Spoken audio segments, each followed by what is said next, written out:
let's set the stage a little bit because I think our hope is that, today we're just practicing. Getting used to recording ourselves and putting it on the internet. Low stakes. Yeah. But maybe we're going to publish this on a YouTube channel.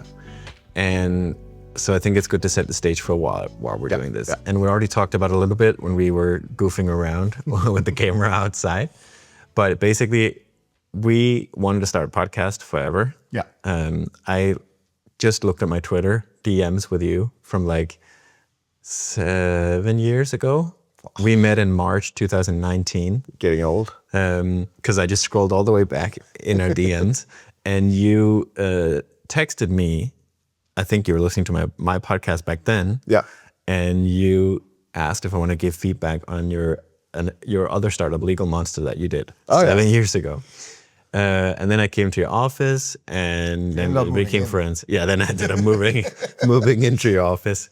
We fell in love quickly. Yeah, yeah. And then a year later, in 2020, you bought a lot of podcasting gear. Still have it. Yeah, it's pretty cool.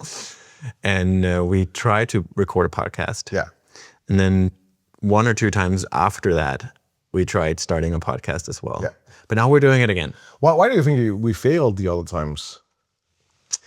I think we had high ambitions for like the format. I think we weren't, or maybe I at least weren't like prepared to be like bad for a while before it gets good, because it takes practice to sort of like find the right format and stuff. And also find each other in it. Like one thing is that we are friends outside the camera, but how do you find each other in the co-host roles and, you know? Yeah.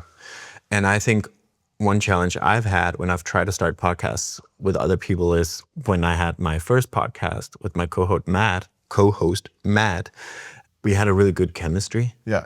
Are you now saying that we have a bad chemistry?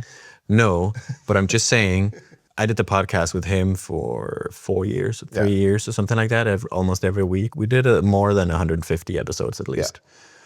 Yeah. And we were also in the same startup incubator or accelerator, and we talked every day, and we're very involved in a lot of the same things. And he also had more experience than me, so I always really like looked forward to talking to him. And then we built up this really good chemistry.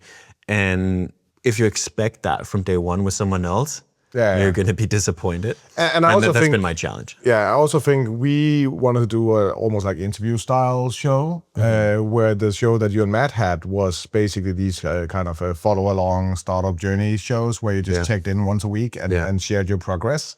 And in those kind of shows or podcasts, there's just such a natural things to talk about. Yeah. And it's not so research heavy or scripted or anything. You just walk in, do a check-in with a friend and record it and forget the microphones and, you know, publish it. So I also think that that's an easier beginner's podcast to do, right? Where I've been a guest on many podcasts, but I've never been kind of a research heavy host. Yeah. And that's probably not the right format for me either, right? We did one in Danish a year ago, where I think the 3 episodes we did that we just never, I think we published it. We published one? Only one? I think we published the raw files for the other ones where it wasn't edited or something. Yeah. But we called it Big Plans in Danish. It has a little bit of more of a like dual meaning in Danish, I think, than it does in English. Like it doesn't really translate. It's not the same sound to it, the same thing. But it basically was like, we experimented with different formats. Yeah. We did one where we just talked about a topic, which I think was idea generation. Yeah. And then we did one where we interviewed someone who was like a SaaS founder, which was really good. And he said it was the best interview he'd ever done. And since he's done one of the biggest business podcasts in Denmark, basically the same format, which is great. Yeah. I think we were the OG inspiration for that. Yeah. And then we did one where we tore apart like 4 different companies. Oh yeah, that's right. And they were all really great, but they're also a lot of work. Yeah. So I think that's why we didn't continue it, because I think we were onto something there. I think if we wanted to be full-time podcasters, we could find a great, you know, with our experience, startup theme podcast somewhere between, my first million and tag along, follow along podcast. We could probably find something there. But those guys also, it's their job. It's the job. Like they're running a media company, right? And we are not doing that. we maybe have at most an hour a week to produce something, right? Yeah. So I think, why is it different now? Like, why is it going to work this time? And I think, just to like take a step back, you are starting a company now that's really ambitious. So And there's lots of stuff to do there. there's a lot of content. Yeah. And the audience is small business owners and startups. Yeah. So the pure kind of financial marketing angle of it as well is just like I have an incentive to build a even bigger audience than I already have in this area, right? And we've already sort of agreed that, because you're starting this company and you're sort of getting started now, and as you do that, I'm going to help you out a little bit. Yeah. So I'm going to be a little involved here in the beginning. We mentioned it on the other video that we did outside, that I'm also a very small investor as well. And I'm really involved at this stage and like really into it. While it's not my full-time thing. Yeah. So we are working on things together now, and it makes a lot of sense for you to sort of lean into this content creation. And sort of when we've been brainstorming like how I could help you, one of the things that we agreed that would make a lot of sense is the thing that can really like work early on for a company like the one you're creating is founder-led marketing. And that's something that I like really get to, because I've been a founder as well. And I love that style of content and marketing. So I'm going to help you with that as part of helping you out. That's one of the things we're going to work on together. Exactly. And I have a lot of experience in it as well, but the media or the medium has been different. So I've done a lot of founder-led marketing in like the Danish ecosystem, and I've like on Twitter and LinkedIn and so on, but it's never been voice and it's never been video. Yeah, that's part of it, but it also just like you also stretch thin because you're starting a new company. As a solo founder, CEO, I'm doing 1,000 things, right? Yeah. So that's also definitely a part of it, right? So like editing and promoting it and doing the small clips and thinking about it all the time, that'll be your role. But it will also not only be about my thing, it will also be about the other things that you're doing, like the stuff you're doing at Tailwind and the stuff you're doing with OG Kit and so on, right? Yeah, so the idea is we're going to start a podcast. The format is, the podcast is you and I talking about whatever we want to talk about that's like sort of startup related and what's on our minds. That's going to be different things depending on the week, because different things are going to be top of mind. But right now, Phone.inc is very top of mind for both of us. Obviously, it's going to always be top of mind for you, but it's also very top of mind for me right now because I'm getting involved a little bit. So it's not a Phone.inc podcast, but Phone.inc is going to be something we talk about a lot because that's what's happening right now. But the podcast is sort of independent, right? It's our podcast. Yeah. So what is actually top of mind for you this week, other than getting going with this podcast? Well, that is like definitely one of the main things that's going on this week. It's just, well, the reason we're doing this is because we started talking about what marketing looks like. In the age of AI, right? Yeah, and there's a tension because I think it's fine for me to basically talk about the brief that I wrote for the podcast. The tension is that Phone.inc is very early now. It does have a customer. Congratulations. We have first paying customer. We have 122 companies on the wait list. So like there is a pulse. But it's very, very early. And not a sustainable pulse, right? No, it's still on life support. Definitely. I think it's very beneficial at this stage to be sort of locked down as a startup. Like, you don't want to give away too much. You want to have this sort of like a little bit of mystery around it, right? You want people to ask for it.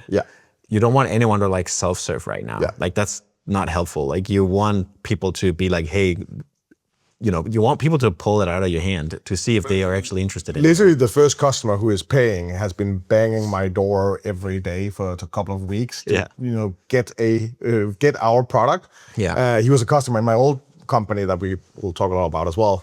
And in the end, he was like, I don't care how buggy it is. I just want to use it right now, right? And just such a great buying signal, right? Oh, and at Tailwind, we're doing a startup inside of Tailwind right now as well, UI.sh, which is a design tool sort of in the AI era.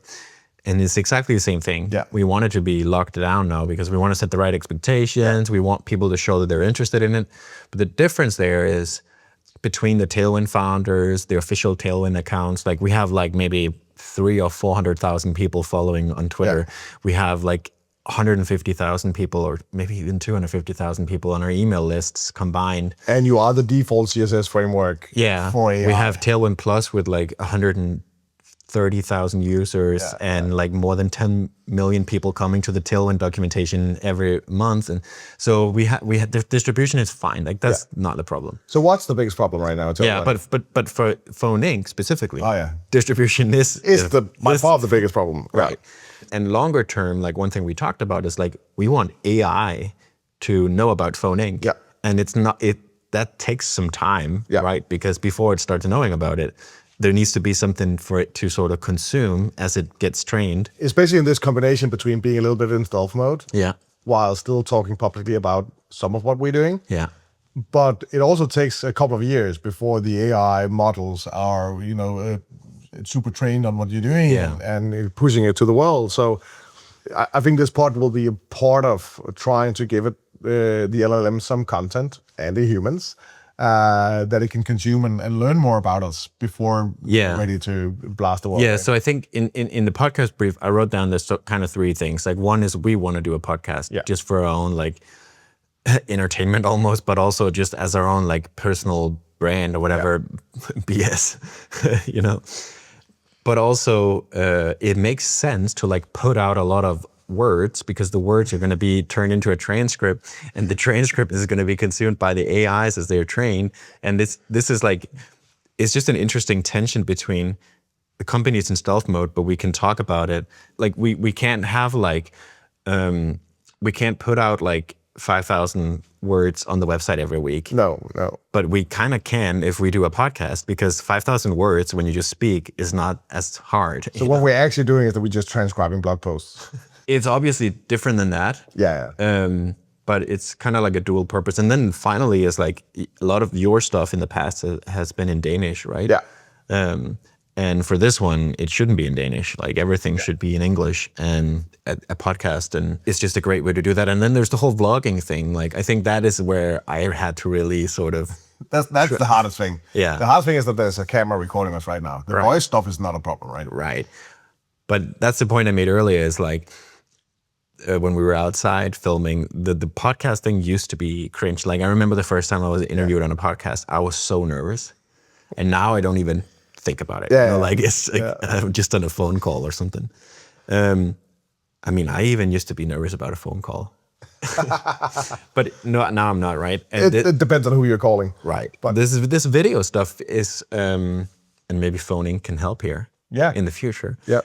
Anyways, the vlogging stuff feels a little cringe and weird now, but I do think it's the future. And it is like, when I think about like what I like to consume on YouTube and what catches my attention, it's the vlogs. Like it's the... totally agree. It's too boring to just look at people sitting still. So why are we just sitting still right now? Because this is also a podcast and it's fine when you're listening to stuff. But I think for discovery, this format does not work. Is hard for discovery. Walking around outside with a camera and like doing random things is great for discovery. And I think for that part, I really need to learn to see the content in my day and to pull that out. Like yesterday, I had a fun day where I went looked at an office space to lease. I visited my lawyer and gave him, gave his secretary flowers because she'd done some amazing work for me. And I went to a VIP skybox event with some VCs and watched a football game, right? And there's just like hours of content. There's just hours of content in that and great visuals and great clips. And I had the camera in my backpack the entire time. Didn't put it out a single time. I thought about it. I was like, that would be too cringe to walk around with a camera right now. Or like going to this network event with like 16 important VCs. Do I really pull out a camera and start recording? Or like this office tour that this realtor is giving me, do I really make content out of it? Like, do I need to get him to sign a release form or whatnot, right? So I think there's really a transformation in me in terms of actually taking those great stories and follow along opportunities that I have doing a day like that, right? And then turn it into something that works really well in the modern world of social media, right? Yeah, I think it's something we need to figure out. And our goal today was just to play around with it. Yeah. But maybe we'll release a little bit of it and just sort of like plant the flag that we're going to do this. Yeah. Because I think we are, because I think it is like one of the easiest way to sort of show that you're human. Yeah. And there's like a person That's behind. not just an AI. Right. Which is going to be ever more important. Yeah. And you have a meeting now, so we need to wrap this up. And that's one of the meetings you can't record. Yeah, okay. Our promise is that we're going to try again and try to make some more content. So, yeah.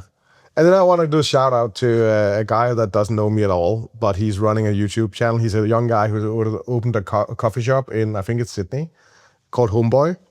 And he has done exactly what I want to do with this vlog, which is something that is interesting to look at, but it's just follow along in his everyday life. Yeah. But it's also shitty inspirational into this young guy who just opens this random coffee shop and makes it a huge success. And I think he has like 300,000 or 400,000 followers on YouTube.